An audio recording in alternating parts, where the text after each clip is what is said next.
भाइयों बहनों, praise the Lord, सभी को जय मसीह की। आज के इस संदेश में, इस मैसेज में हम आपके साथ 5 स्पिरिचुअल हैबिट्स को शेयर करना चाहेंगे जो आपके जीवन को, मसीही जीवन को, आध्यात्मिक जीवन को बदल कर रख देगी और जो सामंजस्य और तालमेल आप इस जीवन के साथ प्रभु में बैठाना चाहते हैं और प्रभु में आगे बढ़ना चाहते हैं, मसीह में उन्नत होना चाहते हैं, स्वर्ग राज्य और धार्मिकता की खोज में आगे बढ़ना चाहते हैं और इस जीवन की जो आवश्यकताएं आप चाहते हैं प्रभु में, उसको अति यत्न से पाने में और प्रभु का यत्न से ढूंढने में आपको बहुत ही मददगार करेगी ये 5 हैबिट्स। तो सबसे तो पहला चीज़ है, इन हैबिट्स को शेयर करने के पहले हम आपसे कहना चाहेंगे कि परमेश्वर को अपने जीवन के हर एक बातों से ऊपर स्थान दीजिए, पहला और आखिरी स्थान में। अपने जीवन, अपनी जीविका, अपने परिवार, अपने इच्छाएं, अपनी अभिलाषाएं, हर एक बातों से उठकर। तो आइए 5 स्पिरिचुअल हैबिट्स जो हम आपको बताने वाले हैं। सबसे पहला है परमेश्वर का धन्यवाद। तो इसको हम लोग एक वचन से देखेंगे जो हमें मिलता है भजन संहिता चैप्टर 75 और उसका पहला पद में, और ऐसा इसमें कहता है, आइए हम परमेश्वर को धन्यवाद करें। हाँ, हम परमेश्वर का धन्यवाद करें क्योंकि तेरा नाम महान है और तेरे कार्य बहुत ही अद्भुत हैं। We give thanks to you, O Lord, O God, we give thanks for your name is near, we recount your wondrous deeds। परमेश्वर के कार्य सचमुच बहुत ही अद्भुत हैं और कैसे अद्भुत युक्ति करके, अद्भुत रीति से वो हमें निकालता है, हमें बचाता है और हमें चंगाई देता है, हमें छुटकारा देता है। इसलिए हमें हर एक दिन की शुरुआत परमेश्वर का धन्यवाद करके करनी चाहिए। जब हम उठें तो हम कहें, आज का दिन यहोवा ने बनाया है, हम इसमें आनंदित हो, हम तेरा धन्यवाद करते हैं आज के इस दिन के लिए। प्रभु, आज के दिन जो कुछ भी हम करें, हर एक बातों में तेरा धन्यवाद हो, हमारे हर एक सोच में, हर एक विचार में, हमारे हर एक काम में, और जो भी संगति हम करें, जो भी युक्ति आज के दिन में हम करें, प्रभु की आत्मिक अगुवाई में, प्रकाशन में हम करें कि तेरी महिमा प्रशंसा हो और तुझको बहुतायत से धन्यवाद मिले। दूसरा जो है हैबिट, साइलेंस, एक मौन रखना भी बहुत ज़रूरी चीज़ है। एकांत में एकांत समय बिताना, उसी प्रकार मौन रहना बहुत ज़रूरी चीज़ है चिंतन मनन के लिए। तो हम आशा करेंगे आप सभी लोग प्रतिदिन कम से कम 5 मिनट के लिए साइलेंस रखें, जैसा उसके लिए एक वचन बताना चाहेंगे। यूहन्ना 15 उसका पद संख्या 4, यहाँ लिखा हुआ है, तुम मुझ में बने रहो और मैं तुम में बना रहूँगा। मैं दाखलता हूँ और तुम झालियाँ हो। जो मुझ में बना नहीं रहता, जो डाल मुझ में बना नहीं रहता, वो नहीं फलता। मेरे बिना तुम नहीं फल पाओगे। इसका हम लोग इंग्लिश में देखते हैं, abide in me and I in you, as the branch can not bear fruit by itself unless it abides in the vine, neither can you unless you abide in मी।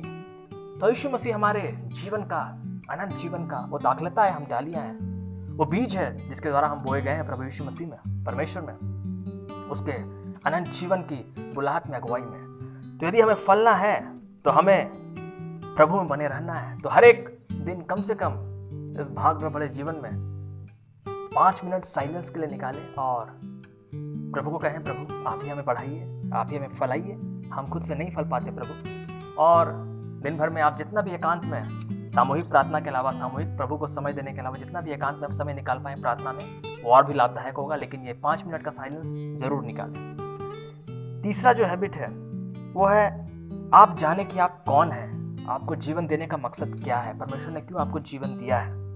और इसके लिए हम लोग वचन देखेंगे, पहला कुरिन्थ चैप्टर 6 पद संख्या 19-20। तुम खुद के नहीं हो, तुम मोल लिए गए हो, इसीलिए अपने शरीर से, अपने आत्मा से, सब कुछ से परमेश्वर को महिमा दो। You are not your own, for you are brought with a price, so glorify God in your body. तो हम लोगों के लिए परमेश्वर ने मूल्य चुकाया है, हमारे लिए उसने अपना बलिदान दिया है, अपना मांस दिया है, अपना लहू बहाया है, हमारे लिए उसने अपना क्रूस उठाया है, हमारे लिए उसने कोड़े खाए हैं, हमारे लिए उसने व्यवस्था को उठाया, हमारे लिए वो श्रापित बना है, हमारे लिए उसने कांटों का मुकुट उठाया है, हमारे लिए उसने अपने वस्त्र को दे दिया है कि हम ढके जाएं, हमारे अपराधों और पापों को उसने अपने ऊपर ले लिया है। इसलिए हम परमेश्वर को प्रतिदिन हर एक कामों में, जो कुछ भी हम करते हैं, जो कुछ भी हमें मिला है, जो कुछ भी हम आशीषित हैं, चाहे दुख में चाहे सुख में, जो कुछ भी बातें हमारे जीवन में हैं, उन सारी बातों को परमेश्वर को सौंप के हम प्रभु का अपनी देह से, अपनी आत्मा से महिमा मंडल करें। चौथा जो स्पिरिचुअल हैबिट है वो है जो दूसरे से मिलता जुलता है, जो हमने बताया साइलेंस, जिसके बारे में हम कह भी रहे थे कि एकांत में जितना भी समय हम लोग निकाल पाएं तो वो काम करना है। मेडिटेट करना है गॉड्स वर्ड पे, वचन के साथ जितना आप समय बिताएं, क्योंकि यीशु ने कहा भी कि मेरी भेड़ें मेरा शब्द सुनती हैं और वो किसी और के पीछे नहीं जाती। तो हम लोग को याद रखना है कि इस नाशवान जीवन में, इस भौतिक जीवन में, इस सांसारिक जीवन में हम इतने लीन ना हो जाए, खो ना जाए इन सांसारिक वस्तुओं में कि हम अपने अनंत जीवन, आत्मिक जीवन को भूल जाएं, पीछे रख जाएं या खो दें। इसीलिए हमें परमेश्वर के वचन पे मनन चिंतन करना बहुत ही जरूरी है, क्योंकि जब तक हम मनन चिंतन नहीं करेंगे परमेश्वर से हमारा व्यक्तिगत रिश्ता नहीं बन सकता, और जब तक व्यक्तिगत रिश्ता हमें नहीं बन सकता पवित्र आत्मा हमें नहीं मिल सकता, और जब तक पवित्र आत्मा हमें नहीं मिलेगा हम स्वतंत्र नहीं हो पाएंगे, और जब तक हम स्वतंत्र नहीं हो पाएंगे हम पाप के दास रहेंगे। इसलिए हमें परमेश्वर का पवित्र आत्मा चाहिए कि वह हमें चलाए, और उसके चलाए जाने से, हम में एक आत्मा एक देह हो जाने से वो हमें वचन की समझ, खरी समझ, ज्ञान, बुद्धि, शिक्षा में आगे बढ़ाएगा। इसके लिए एक वचन हम लोग देखेंगे, भजन संहिता चैप्टर 119 पद संख्या 97। O how I love your law, it is my meditation all the day. मैं तेरे व्यवस्था से प्रेम रखता हूं मेरे प्रभु, मैं दिन भर उस पर मनन चिंतन करता हूं। तो हम लोग जितना मनन चिंतन प्रभु में करेंगे उतना प्रभु का वचन का बीज हमें बोया जाएगा, उतना पवित्र आत्मा में फलाएगा और हम पवित्र आत्मा के फलों से भर जाएंगे, जैसे प्रेम, धीरज, नम्रता, संयम, भलाई, कृपा, विश्वास, आनंद, शांति आदि इत्यादि अनंत फलों से, जो बयां के बाहर हैं, जो बखान के बाहर हैं। और पांचवा जो आखिरी स्पिरिचुअल हैबिट है, हम लोग एकाग्रित हों कि क्या अच्छा नहीं है, क्या भला नहीं, क्या उत्तम नहीं, क्या सर्वोत्तम है, प्रभु की दृष्टि से देखने की कोशिश करें। और इसके लिए आपसे एक वचन हम शेयर करना चाहेंगे, फिलिपियंस उसका चैप्टर 4 पद संख्या 8। If there is any excellence, if there is anything worthy of praise, think about these things. जो बातें उत्तम है, जो बातें सर्वोपरि है, जो बातें धन्यवाद के योग्य हैं, जो बातें सचमुच महिमा के योग्य हैं, उन बातों की चिंताओं में रहो। क्योंकि हम लोग जानते हैं जो संसार का मनुष्य है वो संसार की बातों में रहता है, वो संसार की खोज में रहता है, वो संसार के लिए परिश्रम करता है, संसार के लिए पसीना लहू बहाता है, और अंत में उसका परिश्रम व्यर्थ ही हो जाता है। उसने शरीर में बोया और शरीर की कटनी काटी, जैसा उसने कर्म किया वैसे उसको मिला, और उसके संतानों को और उसके बाप दादाओं में वो कार्य बटे पीढ़ियों पीढ़ियों तक। परंतु जिन्होंने प्रभु के वचन पे भरोसा रखा, परमेश्वर का भय और प्रेम माना, उसकी आज्ञाओं पे मन लगाया, उसकी सृष्टि पे मन लगाया, उसके वचनों को माना और उसके भरोसे पे जीवन बिताया, और जो बातें सर्वोपरि हैं, आत्मा के अनुसार चले, प्रभु ने उनको ऐसा माइंड दिया जैसा कि क्राइस्ट का माइंड, उनको परमेश्वर का माइंड दिया, उनको वो बुद्धि, ज्ञान, समझ, शिक्षा दी कि वो स्वर्गीय वस्तुओं में मन लगाएं और जो कुछ भी वह पृथ्वी में करें इस प्रकार करें कि आवश्यकताएं तो उनको इस जीवन की मिल जाएं, परंतु उनके कार्य उनके साथ अनंत जीवन में हो ले। और इसलिए यीशु ने कहा भी है, जो कुछ भी तुम मेरे नाम से मांगोगे वह तुम्हें मिलेगा, जो कुछ भी तुम पृथ्वी पर बांधोगे वह स्वर्ग में बंधेगा, और जो कुछ भी तुम पृथ्वी पर खोलोगे वह स्वर्ग में खुलेगा। तो यदि हम लोग आत्मा के द्वारा चलाए जाएंगे तो जो भी कार्य हम इस पृथ्वी में करेंगे, हमें मजदूर को मजदूरी मिलेगी, पूरी मजदूरी मिलेगी, 100 गुना मिलेगा। प्रभु के अगुवाई अनुग्रह में, उसकी सेवकाई में, उसके चलाए जाने से हर एक क्षेत्र में हमारा बोझ और चिंता को प्रभु उठा के हर एक बातों में हमें बढ़ के प्रभु आशीष देगा। किसी भली वस्तु घटी ना होने देगा, वो बढ़े और हम घटे।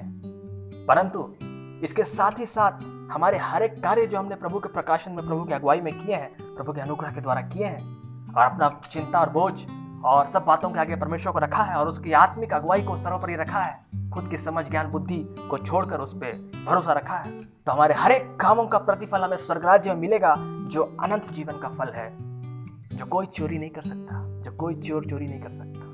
परंतु जो संसार की बातों में रहता है वो संसार के साथ ही कटनी काटेगा, वो मिट्टी है, मिट्टी मिल जाएगा।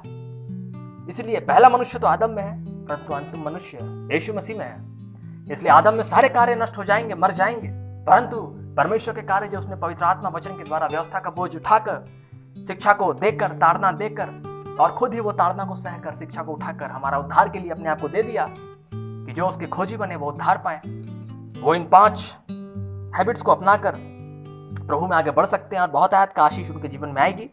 तो सब बातों के ऊपर परमेश्वर को रखें, और पहला जो हैबिट है धन्यवाद करें, दूसरा 5 मिनट का मौन जरूर रखें, प्रभु में सोचें, तीसरा अपने आप को पहचाने, आप क्यों जीवन मिला आपको, चौथा परमेश्वर को वचन पर मनन चिंतन करें, और 5वां आत्मिक अगुवाई और आत्मिक प्रकाशन में आगे बढ़े। तो हर एक सुनने वाला इस वचन के द्वारा बहुत आयत की आशीष पाए और सारी महिमा और धन्यवाद प्रभु को दे, और और भी मैसेजेस आपके साथ हम शेयर करेंगे और आशा करते हैं कि हमारा मैसेजेस, हमारा चैनल पे जो भी मैसेज आ रहा है आपको, वो आपका जीवन बदल रहा है, आपके जीवन में प्रभाव डाल रहा है, प्रभु यीशु मसीह का अगुवाई आपको हो रहा है और उनके वचन में बहुत आयत से आगे बढ़ रहे हैं। तो हर एक सुनने वाला परिवार संघ आशीषित हो और इन मैसेजेस को, इन वचनों को और भी लोगों तक पहुंचाएं, शेयर करें और प्रभु में आगे बढ़ें। आमीन।